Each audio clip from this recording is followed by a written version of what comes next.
Assalamualaikum warahmatullahi wabarakatuh. Selamat sore Bapak Ibu peserta webinar. Hari ini kelas terakhir ya. Kelas terakhir bagian penutup. Jadi dari yang ceritanya awal itu dari tahap perencanaan, kemudian persiapan, sampai pelaksanaan, kemudian yang terakhir serah terima. Nah, kita ada di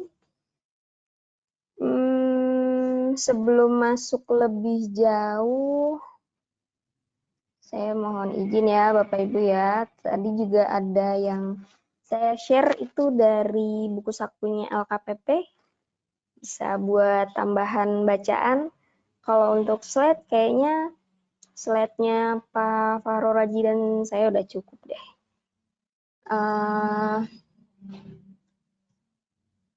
Baik, di sini saya bahas-bahas dikit dulu ya dari apa ya, buat mengingatkan kembali aja biar kita refresh gitu ya kan. Swaklola ini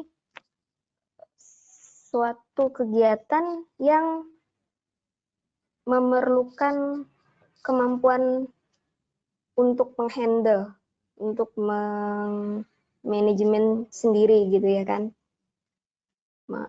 Atau kemampuan ini juga selain bersama pemilik anggaran, bisa juga dengan KLPD lainnya, dengan organisasi masyarakat maupun kelompok masyarakat. Di tahapan pelaksanaan, karena kemarin itu 3 dan 4,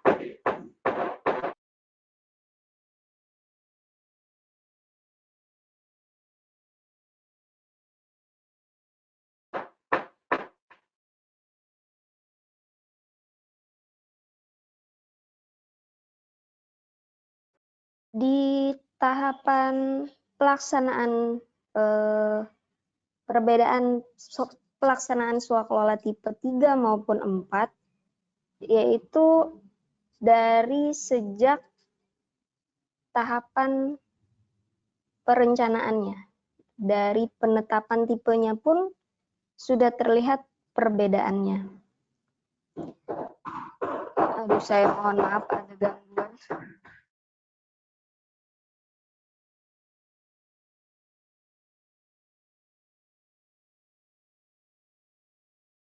Kalau untuk pelaksanaan swaklola tipe 4 ini, kan nantinya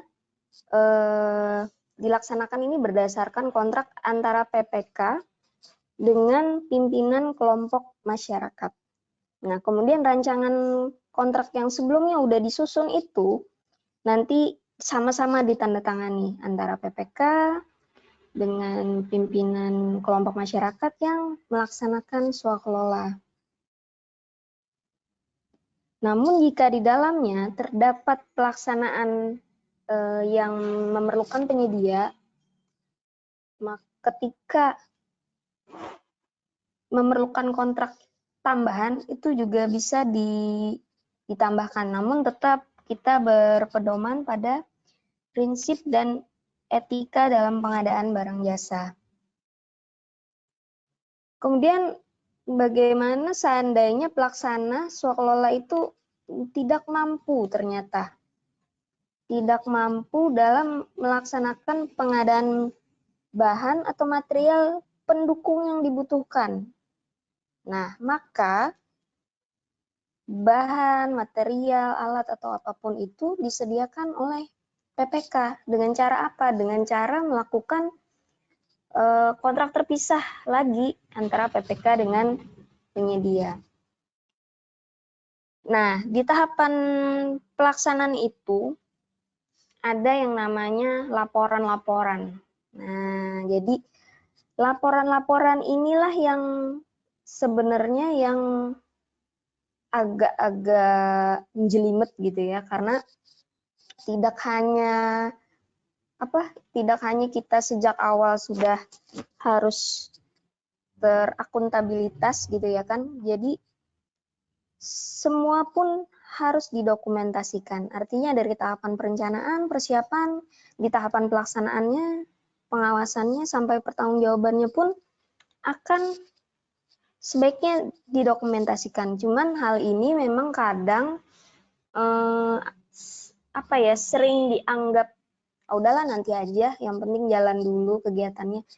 Saya harap sih kita mempersiapkannya memang sejak awal. Karena dalam pelaksanaan Soklola mau tipe berapapun gitu ya kan, pasti di dalamnya ada yang namanya laporan. Laporan itu ada macam-macam. Kalau yang di Soklola tipe 4 itu di dalamnya ya cuma 4 sih sebenarnya, 2, 3, 4 pun bisa menggunakan laporan-laporan ini. Contohnya tuh begini, misalnya laporan pendahuluan. Nah, laporan pendahuluan itu apa di dalamnya? Misalnya rencana pelaksanaan, metodologinya, organisasi, uraian tugasnya, terus jadwal pelaksanaan. Terus nanti ada lagi laporan antara atau biasanya sih disebut interim interpot yang interim report yang memuat tentang hasil survei atau tinjauan pustaka atau bisa juga tinjauan lapangan, pengumpulan data, inventarisasi masalah, dan bisa juga hasil-hasil dari data-data yang sebelumnya sudah disiapkan saat pelaksanaan. Bisa juga menggunakan laporan draft akhir nanti setelah sudah mau selesai gitu. Nah, terakhir adalah laporan akhir yang memuat hasil-hasil kegiatan. Terus ada juga laporan bulanan. Jadi laporan ini yang kita bisa tahu, oh ini realisasi fisiknya udah berapa persen sih? Oh ini realisasi keuangannya udah berapa persen sih? Nah, kalau Bapak Ibu pernah mengikuti sertifikasi Hukum itu nomor 22-23 kalau nggak salah itu jadi di situ malah lebih rumit lagi. Jadi swaklola itu laporannya itu malah menggunakan kurva S. Dan waktu dulu saya uji kompetensi di LKPP itu disuruh bikin kurva S. Disuruh bikin kurva S dan ya lumayan lebih rinci gitu. Nanti kurva S-nya ada, bentar saya bukain deh. Ukom ya.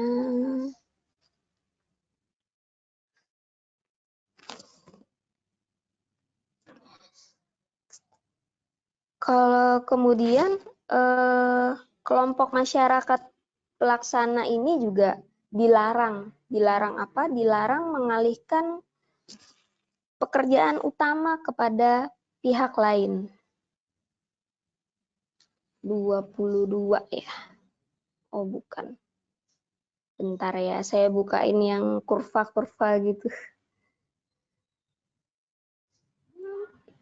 Mana ya? Kebanyakan bahan, Bapak. Oh, ini di sini.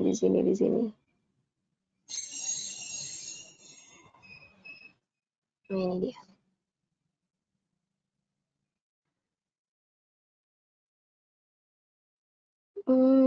Loading. Bapak Ibu kalau misalnya ada hal-hal yang pengen didiskusikan, boleh langsung angkat tangan boleh.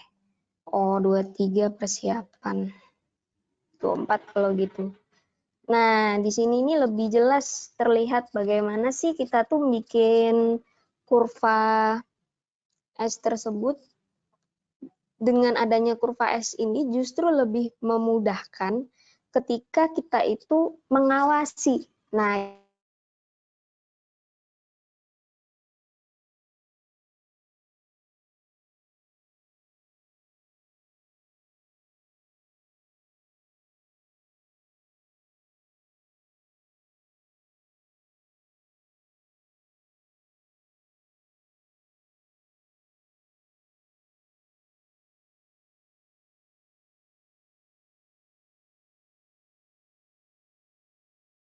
ini kalau di sini contohnya itu adalah adalah diklat. Nah, diklat ini misalnya kegiatannya ini berapa hari ya, kira-kira 3 bulan misalnya. Dari sejak perencanaan sampai penyelesaiannya. Kemudian ini ada biaya-biayanya, nanti slide-nya bisa aja di-share. Nah, dari situ nanti kita bakalan ngitung, oh kegiatan A itu berapa hari sih memerlukan waktu, kegiatan B itu berapa hari waktunya, terus dari situ kita bisa ngitung bobot. Nah, gimana ngitung bobot? Nah, ngitung bobot itu, nah di sini. Sini ada caranya ngitung bobot. Dari bobot-bobot ini, kita bisa lihat nanti, kita monitoring, apakah kegiatan tersebut cepat atau terlalu lambat. Kalau bagi Bapak Ibu yang sering berurusan dengan konstruksi gitu ya, mungkin biasa aja ngelihat kurva S, tapi bagi kayak misalnya kayak saya gitu ya, yang notabene-nya asal muasalnya dari orang kesehatan itu, baca kurva S ini gimana gitu awal-awalnya.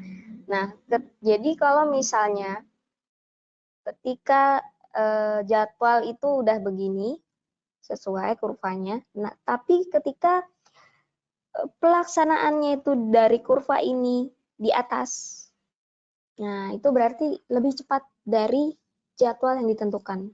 Tapi ketika kita awasi ternyata kurvanya di bawah ini, nah di bawah yang garis S ini, nah itu berarti jadinya lebih, kegiatannya lebih lambat.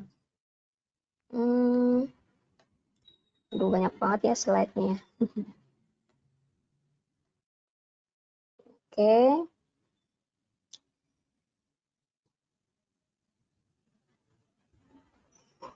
Oh, kemarin udah belumnya ini? Kalau ini udah, bagaimana kalau terjadi kahar? Kahar itu bisa dilanjutkan, bisa juga dihentikan. Jadi misalnya pun dilanjutkan namun memerlukan waktu, maka bisa saja perpanjangan waktu ini, apalagi dalam menyelesaikan kontrak gitu ya, kan bisa melewati tahun anggaran. Cuman yang perlu diperhatikan adalah ketika tahun anggaran ini ada nggak anggarannya di tahun berikutnya. Dan ini juga memerlukan persetujuan PA-KPA dalam hal tersedianya anggaran tersebut. Terus kalau gagal juga, jika tim pelaksana, tim penyelenggara, seolah-olah gagal gitu ya kan, aduh, tuh rasanya kayak kepala kejatuhan palu gitu ya kan. Nah, jika gagal menyelesaikan pekerjaan sampai masa pelaksanaan kontrak tersebut berakhir, tapi PPK ini harus menilai tim pelaksananya mampu menyelesaikan pekerjaan apa enggak. Nah, gimana tim PPK menilai? Nah, itu tadi perlunya koordinasi antara tim pengawas dengan PPK. Jika dirasa, oh ini kira-kira bisa diselesaikan, maka diberi kesempatan untuk menyelesaikan pekerjaan tersebut. Tapi jika ternyata ada hal yang berubah gitu ya kan, berarti ada hal-hal yang juga harus dituangkan di dalam adendum kontrak. Bagaimana sih masalah pembayaran? Kalau tipe 1 itu lebih sederhana ya, jadi yang penting sesuai dengan peraturan perundang-undangan, ya kan, yang penting duitnya bisa dicairkan gitu ya kan, karena kita yang punya anggaran sendiri, kita yang ngawasin sendiri, jadi lebih, menurut saya sih lebih simpel gitu. Nah, kalau yang tipe 2, 3, 4 itu pembayarannya itu sesuai kesepakatan. Dan misalnya berasal dari APBN, maka dia juga ada mengikuti peraturan Dirjen Pembendaharaan. Tapi kalau dari APBD, dia juga bisa mengikuti kalau APBD Permendagri maupun bisa juga Perkada, peraturan kepala daerah masing-masing. Nah, Oh iya, kemarin kan ada yang bertanya masalah PPN ya kan. Nah, saya ada ini, saya mau bukain masalah PPN itu yang lebih detail. Walaupun sebenarnya udah dijawab gitu ya kan. Nah, jadi kalau berdasarkan Undang-Undang Nomor 42 gitu ya kan tentang PPN, jadi tentang pajak pertambahan nilai itu eh, dikenakan kepada pengusaha. Pengusaha di sini adalah orang pribadi atau badan dalam bentuk apapun yang kegiatan usahanya menghasilkan barang, mengimpor barang, mengekspor, atau memanfaatkan barang tidak berwujud dari luar daerah. Karena instansi pemerintah, ormas, dan kelompok masyarakat bukan pengusaha, maka mereka bukan subjek yang kena PPN. Walaupun mereka juga menyerahkan barang atau jasa kepada pemerintah. Kenapa? Karena sebenarnya tipe 2, 3, dan 4 itu lebih seperti perikatan kerjasama gitu.